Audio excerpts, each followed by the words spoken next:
Have you ever stopped to wonder what truly separates a wise woman from a foolish one?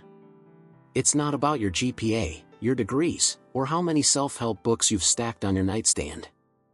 Real wisdom isn't measured in IQ points or resume lines, it's measured in how you live, how you treat others, and how well you know yourself. The ancient Stoics, Marcus Aurelius, Epictetus, Seneca, they weren't concerned with labels or appearances. They taught that foolishness isn't a lack of intelligence, but a failure to align your life with reason, virtue, and self-discipline. This video isn't here to judge. It's not about pointing fingers or calling anyone out. It's about calling you in to a deeper awareness of how you're showing up in your own life. Because foolishness doesn't wear a label.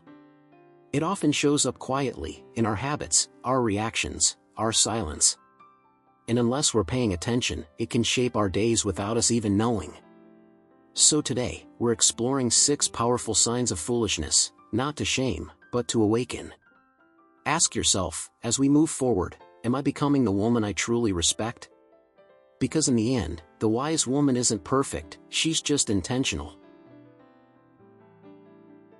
Sign 1. Prioritizing appearance over character. We live in a world that constantly tells women that how you look matters more than who you are. Billboards sell you youth in a jar. Social media praises curated perfection. And somewhere between Botox appointments and new wardrobe hauls, the soul starts to fade. Imagine this: a woman in her 60s walks into a dinner party. Her hair is flawless, her skin smooth, her jewelry polished to a shine. She turns heads. People compliment her style, her figure, even the glow of her foundation.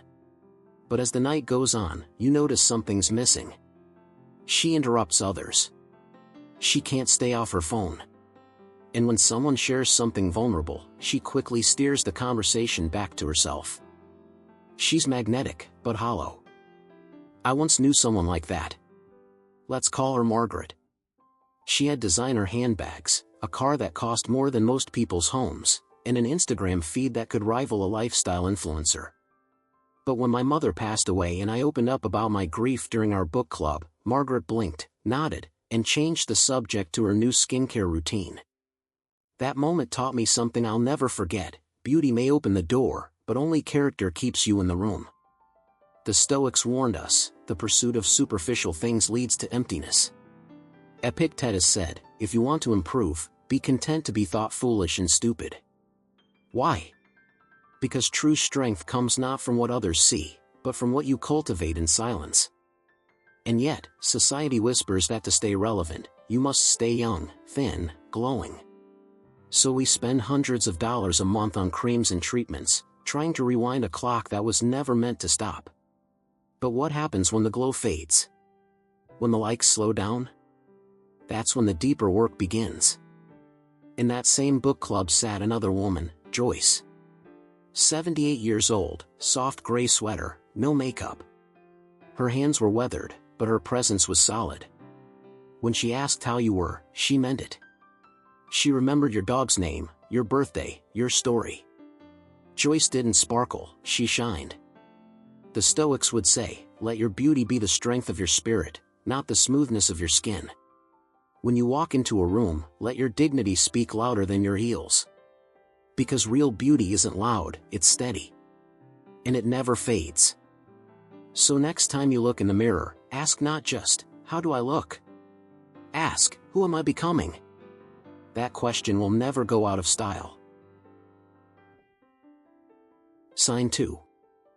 Ignoring self-responsibility. There's a quiet kind of suffering that comes from constantly blaming life, people, or circumstances for where we are. It feels easier, safer, even, to point the finger outward.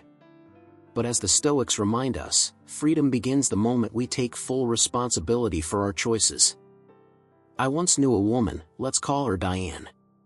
In her early 60s, newly retired. Warm, funny, well-read. But behind the charm was a deep well of regret.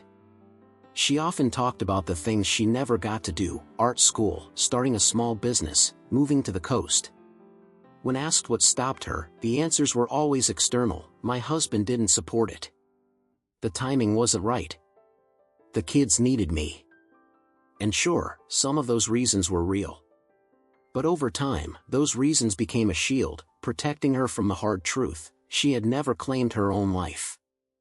This mindset, though common, is dangerous. Because when you refuse to take ownership, you hand away the very power you need to grow. Epictetus put it plainly: we cannot choose our external circumstances, but we can always choose how we respond to them. That's not just philosophy. That's a roadmap to inner peace. Blaming others is a short-term comfort that leads to long-term regret. It feels good in the moment, but over time, it breeds helplessness, bitterness, and passivity. Taking responsibility, on the other hand, is not about guilt. It's about empowerment. Let's say you feel disconnected from a friend you once considered close. Do you wait for them to call? Or do you pick up the phone first? Do you mourn the years you feel you've lost, or do you make this one count? Seneca wrote, "It is not because things are difficult that we do not dare, it is because we do not dare that they are difficult." The Stoic path asks you to look inward. Not to punish yourself, but to reclaim your agency. The truth is, if you played a role, however small, in shaping the life you now live, then you also have the power to reshape it. Start small. Choose honesty over excuses. Reflection over blame. A phone call. A boundary. A new beginning. Responsibility isn't a burden, it's your anchor. It's what allows you to rise with strength, even after the storm.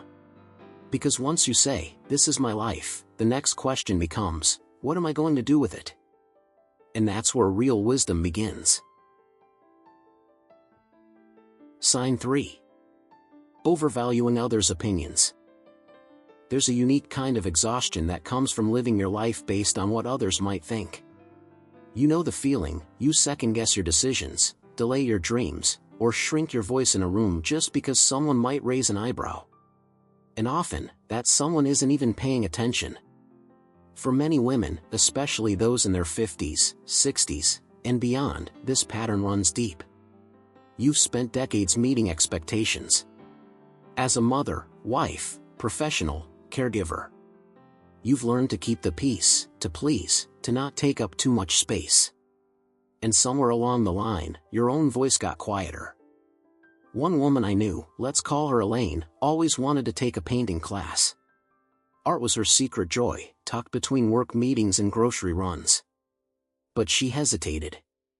Not because she lacked the time or money, but because she worried what her family would say. "Isn't that a little indulgent? What if you're not good at it?"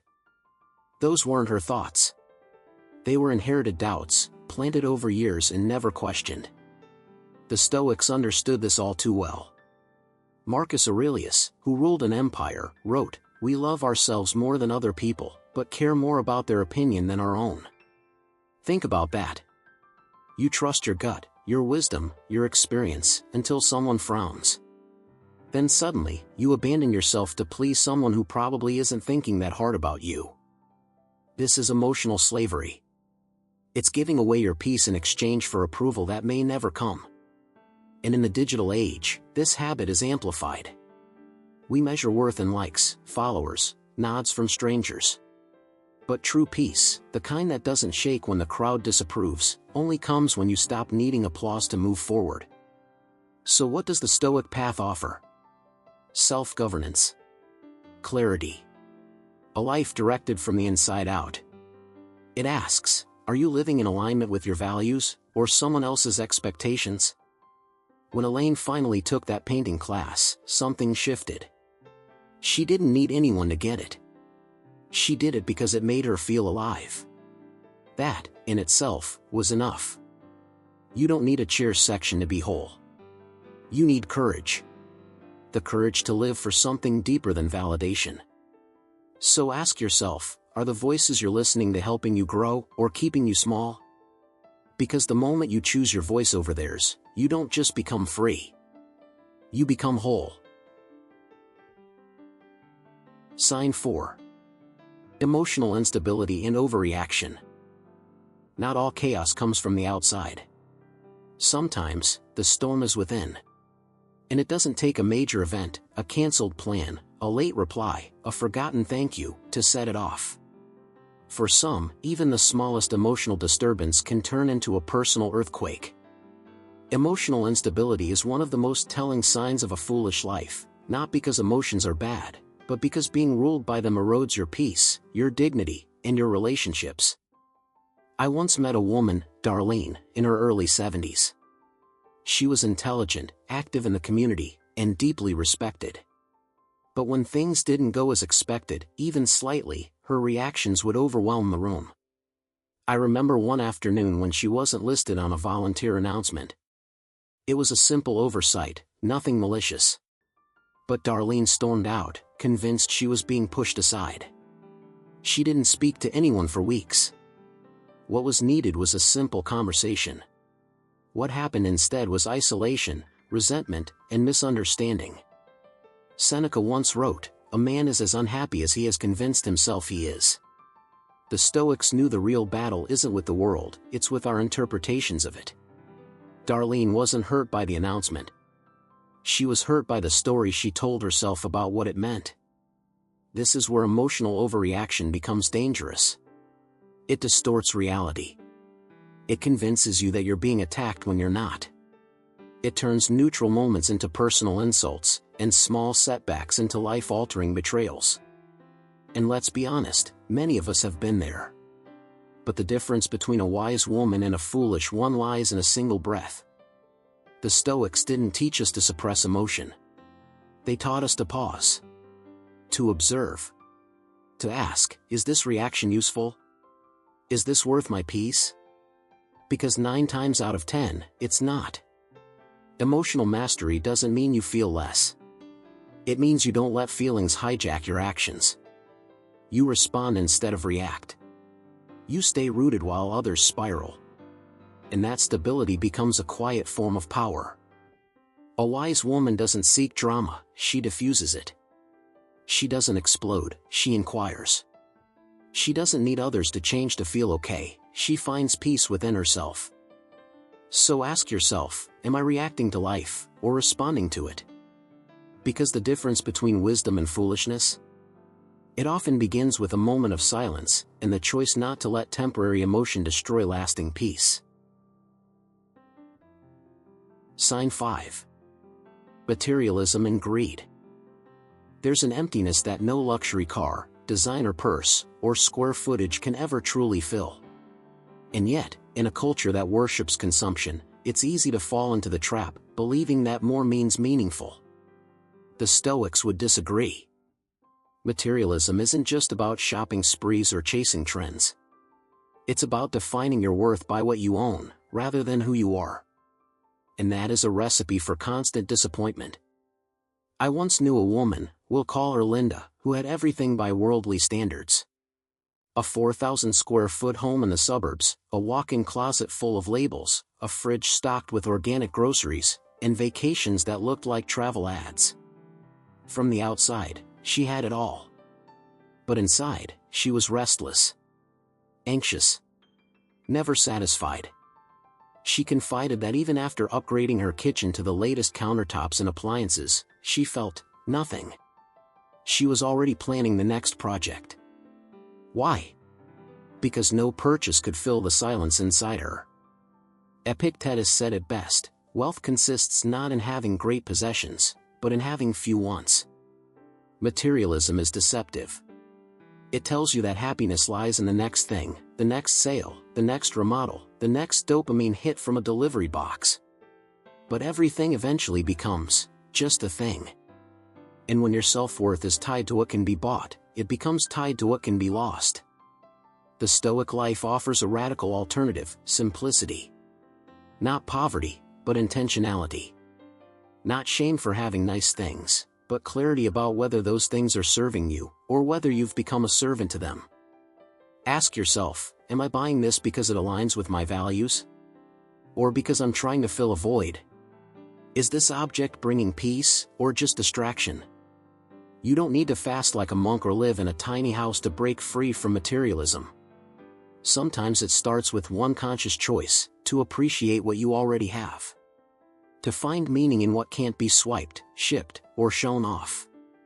The Stoics practiced voluntary discomfort, fasting, sleeping on hard beds, walking barefoot, not to suffer, but to remember that their strength came from within. Because when you no longer need external things to feel whole, you become unshakable. So next time you reach for your credit card, pause and ask, is this adding to my life, or distracting me from it? True richness isn't in what you own. It's in what you no longer need. Sign 6. Avoiding self-reflection and growth. Perhaps the most dangerous kind of foolishness isn't loud or obvious. It's the quiet refusal to look in the mirror and ask the hard questions. Am I growing? Am I proud of how I show up in the world? Many women, especially in the later chapters of life, fall into a kind of emotional autopilot. They've raised families, held down jobs, endured heartbreak, illness, betrayal. They've survived. But survival is not the same as growth. I once spoke to a woman in her late 60s, let's call her Carol. She had a sharp mind and a strong presence. But anytime someone suggested change, therapy, journaling, taking up something new, she'd scoff. I've lived this long just fine. Why fix what isn't broken? But here's the truth, staying the same might feel safe, but it's often a mask for fear. Fear of discomfort. Fear of failure.